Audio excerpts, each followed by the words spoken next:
ቢስሚላህ ወሰላቱ ወሰላሙ አላ ረሱሊላህ። ጌታችን አላህ ነው። ነቢያችን ሙሐመድ ናቸው። ሃይማኖታችን ኢስላም ነው። ኢስላም የነቢያት ሁሉ ሃይማኖት ነው። የሙስሊም መመሪያው ቁርአንና ሐዲት ነው። ላኢላሃ ኢለላህ ማለት ካላህ በስተቀር በሐቅ የሚመለክ አምላክ የለም ማለት ነው። ሙሐመዱን ረሱሉላህ ማለት ሙሐመድ ያላህ መልእክተኛ ናቸው ማለት ነው። አላሁ አክበር ማለት አላህ ትልቅ ነው ማለት ነው። ሱብሓነላህ ማለት ጥራቻ ለአላህ ይገባው ማለት ነው። አልሐምዱሊላህ ማለት ምስጋና ሁሉ በጠቅላላ ለአላህ ይገባው ማለት ነው። ላ ሐውለ ወላ ቁወተ ኢላ ቢላህ ማለት ጥበብም ኃይልም በአላህ ቢሆን እንጂ የለም ማለት ነው።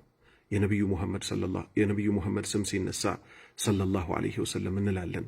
እናታችን ሆድ ውስጥ ሆነን የተንከባከበን አላህ ነው። እዚህ ምድር ላይ መተንም ከእናት ከአባታችን በላይ የሚንከባከበን አላህ ነው። አላህ የፈጠረን ለተውሂድ ነው።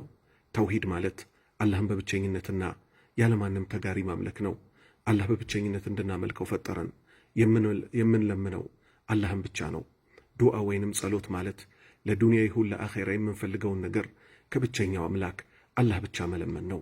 አላህን ስንለምን በምሳሌ አላህ ሆይ ዕውቀት ስጠን፣ አላህ ሆይ ከሽርክ ጠብቀን፣ አላህ ሆይ በኢስላም ላይ አኑረህ በኢማን ላይ ግደለን፣ አላህ ሆይ ውደደን፣ አላህ ሆይ የትም ቦታ አንተን ከሚፈሩት ሰዎች አድርገን፣ አላህ ሆይ የነቢዩ ሰለላሁ ዐለይሂ ወሰለም ሱና ተከታዮች አድርገን፣ አላህ ሆይ የጀነተል ፊርደውስ ወራሾች አድርገን፣ አላህ ሆይ የዱንያ ሕይወታችንን አስተካክልልን፣ አላህ ሆይ ከፈተና ጠብቀን፣ አላህ ሆይ ከቀብር ቅጣት ጠብቀን፣ አላህ ሆይ ሲራጥን በሰላም አሻግረን፣ አላህ ሆይ የነቢዩ ሰለላሁ ዐለይሂ ወሰለም ምልጃ ለግሰን፣ አላህ ሆይ ቤተሰቦቻችንን ጠብቅልን፣ አላህ ሆይ ሰላትን እስክንሞት ድረስ ከሚሰግዱት አድርገን፣ አላህ ሆይ ስነ ስርዓታችንን አሳምርልን።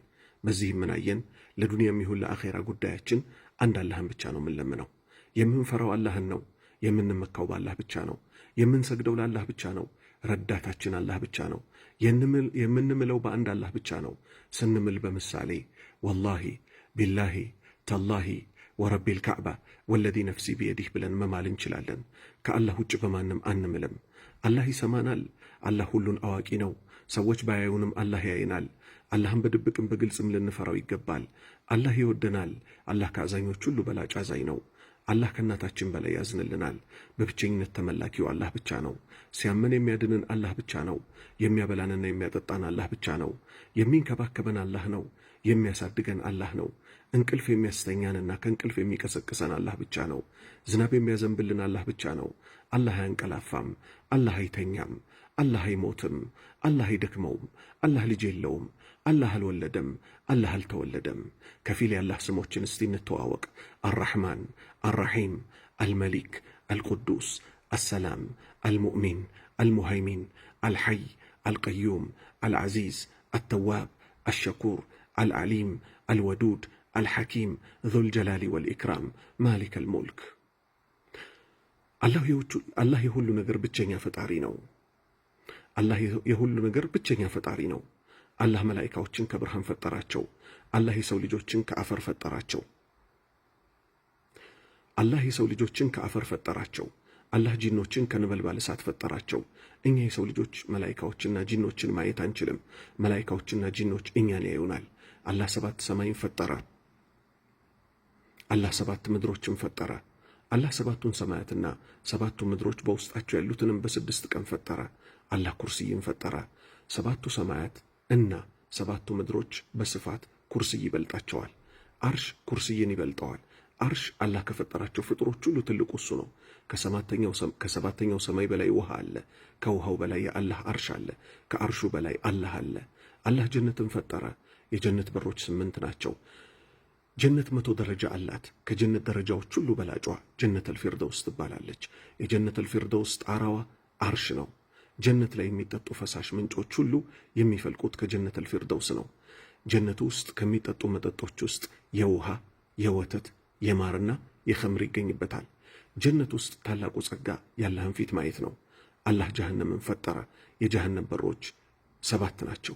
የጀነት በሮች 8 እንደሆኑት ሁሉ አርካኑል ኢስላምና አርካኑል ኢማንን ደግሞ የኢስላም ማዕዘናት 5 ናቸው። አንደኛ ከአላህ በስተቀር በሐቅ የሚመለክ አምላክ እንደሌለ መመስከር እና ነቢዩ ሙሐመድ ሰለላሁ ዐለይሂ ወሰለም የአላህ መልእክተኛ እንደሆኑ መመስከር።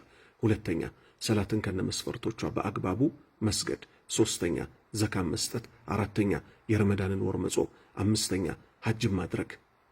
የኢማን መሰረቶች 6 ናቸው። አንደኛ በአላህ ማመን፣ ሁለተኛ በመላእክቶች ማመን፣ ሶስተኛ በመጽሐፍቶች ማመን፣ አራተኛ በመልእክተኞች ወይም በነቢያት ማመን፣ አምስተኛ በመጨረሻው ቀን ማመን፣ ስድስተኛ አላህ ጥሩንም ሆነ መጥፎውንም እንደወሰነ ማመን። የሰው ልጆች ሁሉ አባትና ነቢያት። የሰው ልጆች ሁሉ አባት ነቢይላህ አደም ይባላል። የሰው ልጆች ሁሉ እናት ደግሞ ሐዋ ትባላለች።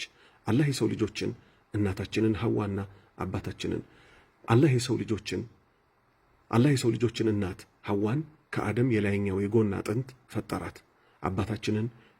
አባታችንን ነቢይላህ አደምንና እናታችንን ሐዋ ባልና ሚስት ነበሩ። አባታችን ነቢይላህ አደምና እናታችን ሐዋ ባልና ሚስት ነበሩ።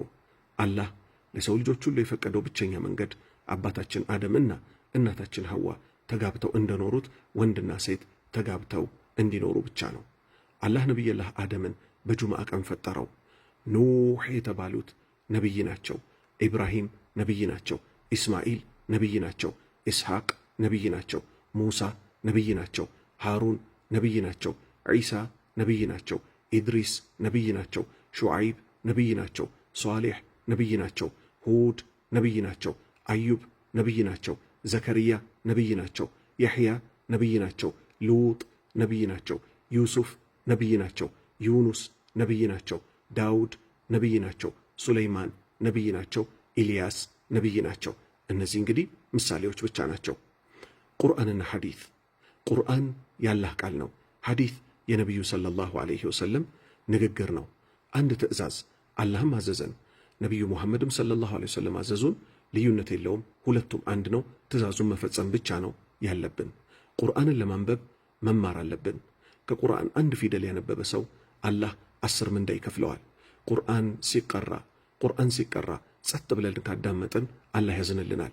ከቁርአን አንቀጾች ሁሉ በላጯ አየቱል ኩርሲ ትባላለች። ከቁርአን ምዕራፎች ሁሉ በላጯ ደግሞ ሱረቱል ፋቲሃ ትባላለች። ቁርአን 100 ምዕራፎች አሏት። ሱረቱል ፋቲሃ ቁል ሁወ አላሁ አሐድ፣ ቁል አዑዙ ቢረቢል ፈለቅ፣ ቁል አዑዙ ቢረቢን ናስ። እነዚህ ደግሞ በታመመን ጊዜ በራሳችን ላይ እምንቀራቸው ምዕራፎች ናቸው። መላኢካዎች የሚኖሩት ሰማይ ቤት ነው። መላኢካዎች ክንፍ አላቸው። ባለ 2 ባለ 2 ባለ 3 ባለ 3 ባለ 4 ባለ 4 እና እንደ ጅብሪል አይነቱ ደግሞ 600 ክንፍ አለው። የመላኢካዎችን ብዛት የሚያውቀው አላህ ብቻ ነው። መላኢካዎች አይበሉም፣ አይጠጡም። መላኢካዎች የአላህን ትእዛዝ በመፈጸም ላይ አይደክማቸውም። መላኢካዎች አላህ ያዘዛቸውን ትእዛዝ ይፈጽማሉ። መላኢካዎች አላህን በፍጹም አያምፁትም። ታላቁ ያላህ ፍጡር አርሽን የተሸከሙ መላኢካዎች አሉ። እነሱም ሐመለቱል አርሽን የተሸከሙ በመባል ይታወቃሉ። አርሽን የተሸከሙት መላኢካዎች እንዲህ ሲሉ በምድር ላይ ላሉ አማኞች ዱዓ ያደርጉላቸዋል። ጌታችን ሆይ አማኞቹን ማራቸው፣ ጀነት አስገባቸው፣ ከእሳት ጠብቃቸው ይላሉ። ጅብሪል መላኢካ ነው። ጅብሪል 600 ክንፍ አለው። ጅብሪል የመላኢካዎች አለቃ ነው። የጅብሪል የሥራ ድርሻ እዚህ ምድር ላይ ላሉ መለኮታዊ ራእይን ለነቢያት ማድረስ እና መጥፎ ሰዎች ጥፋት ሲያጠፉ እንዲቀጣ ይላካል። ሚካኤል መልአክ ነው። የሥራ ድርሻው ደግሞ ዝናብ ማዝነብና ቡቃያ ማብቀል ነው። ኢስራፊል መላኢካ ነው። የሥራ ድርሻው በባለቀንዱ ጡሩምባ የምጽአት ቀን ሲደርስ አንድ ጊዜ ጡሩምባ ይነፋል። ከ40 ዓመት በኋላ ለሁለተኛ ጊዜ ይነፋል። የሰው ልጆች ሁሉ ከመሬት ስር ራቁታቸውም በባዶ እግር ሳይገረዙ አላህ ፍርድ ሊሰጥባቸው ይቆማሉ። መለኩል መውት መላኢካ ነው። አንዲትም ነፍስ የለችም። ነፍሷ ልትወጣ ስትል ነፍሷን የሚያወጣት ይህ መላእክት ነው። ስሙ ማን ነው? መለኩል መውት ይባላል። ሪድዋን የሚባል መላኢካ አለ፣ የጀነት ጠባቂ ነው። ማሊክ የሚባል መላኢካ አለ፣ የጀሃነም ጠባቂ ነው። ነኪር እና ሙንከር የሚባሉ አሉ። ነኪር እና ሙንከር የሚባሉ አሉ። እነዚህ ደግሞ ቀብር ውስጥ ምን የሚያደርጉ ናቸው? አንድ ባሪያ ቀብር ውስጥ በገባ ጊዜ 3 ጥያቄዎች ይጠይቁታል ማለት ነው። እነዚህም 3 ጥያቄዎች ጌታህ ማን ነው? ሃይማኖትህ ምንድን ነው? በእናንተ መካከል የተላከው መልእክተኛ ማን ነው ብለው ይጠይቁታል። ከዛም በኋላ መልሱን ከመለሰ ያቺ የመጨረሻው ፈተና ትሆናለች ማለት ነው። ኢንሻአላሁ ተዓላ 153 አካባቢ የሚሆኑ ነጥብ ነው ያነሳሁላችሁ።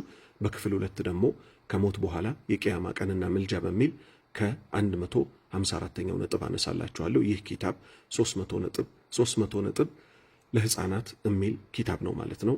ወሰላሙ አለይኩም ወራህመቱላሂ ወበረካቱ። መሀል ላይ ስልክ ሲገባብኝ ነበር፣ አፎን የተቋረጠ ነገር ካለ ማለት ነው።